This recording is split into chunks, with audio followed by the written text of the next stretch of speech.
Грипот ја зеде првата жртва годинава. Тинеџерка починала од компликации на вирусот, потврдија денес од Институтот за јавно здравје. Пред помалку од 24 часа од детската клиника испратили извештај за целиот случај.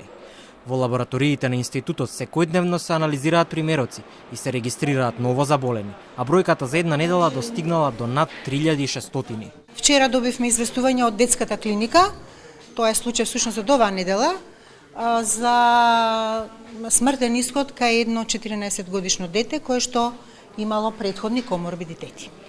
Тоа е првиот смртен случај асоциран со грипот за оваа сезона. Расте бројот на заболените, со оглед на тоа дека и распространетоста е речиси на целата територија на државата, само едно градче, Демирхисар, нема пријавено заболени од грип оваа година. Заразата ќе се шири и во следните 2 недели ќе го достигне пикот, прогнозираат епидемиолозите.